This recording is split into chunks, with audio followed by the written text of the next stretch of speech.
नाज़रीन, मिली डाइजेस्ट में आपका इस्तकबाल है। मैं मुबारक उमरी। इन दिनों उत्तर प्रदेश में योगी हुकूमत की निगाह मदरसों पर है। मदरसों के ताल्लुक से पहले योगी हुकूमत ने यह हुक्म जारी किया था कि इंडिपेंडेंस डे के मौके पर सरकारी मदद लेने वाले मदारिस में नेशनल एंथम की वीडियोग्राफी करवाकर हुकूमत को बतौर सबूत पेश किया जाए।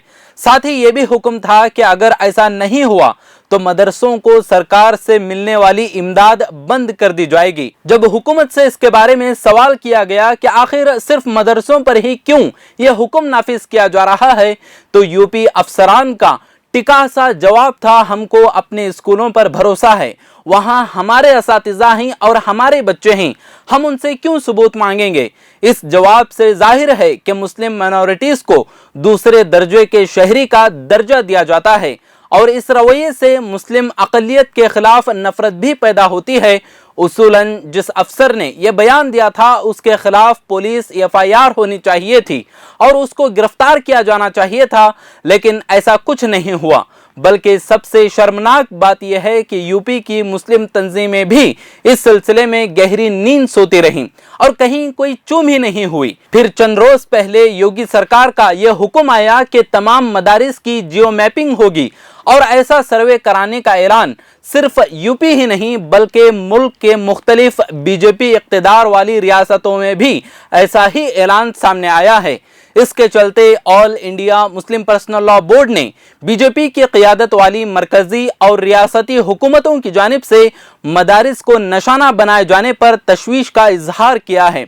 बोर्ड ने इल्जाम लगाया कि RSS से मुतासिर बीजेपी की मरकजी हुकूमत और कुछ रियासतों की हुकूमतें अक़लियतों बिलखुसूस मुस्लिम कम्युनिटी के लिए मनफी रवैया अपना रही हैं।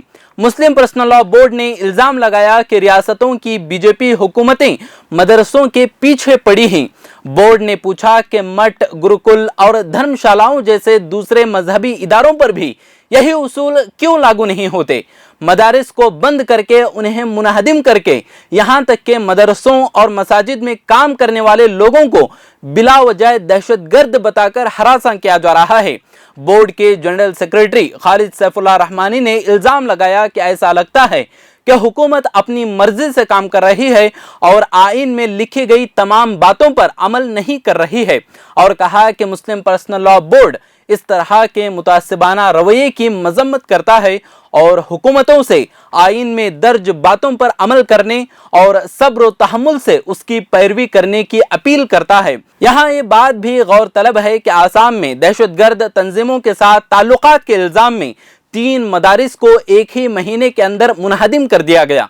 अगस्त के शुरुआत में चीफ मिनिस्टर हेमंत बिस्वा ने दावा किया था कि आसाम जिहादी सरगर्मियों का गढ़ बन गया है क्योंकि गुज़िश्ता 4 महीनों में बांग्लादेश में अलकायदा से जुड़े दहशतगर्द तंजीमों से वाबस्ता 5 जिहादी मॉड्यूल का पर्दाफाश किया गया है। गुज़िश्ता 22 अगस्त को उन्होंने ऐलान किया था कि रियासत से बाहर के इमामों और मदरसों के असातिज़ा के लिए जल्द ही पुलिस तस्दीक और ऑनलाइन रजिस्ट्रेशन लाजमी हो जाएगा। इसके साथ ही उत्तर प्रदेश हुकूमत ने रियासत के तमाम मदारिस का सर्वे कराने का फैसला किया है।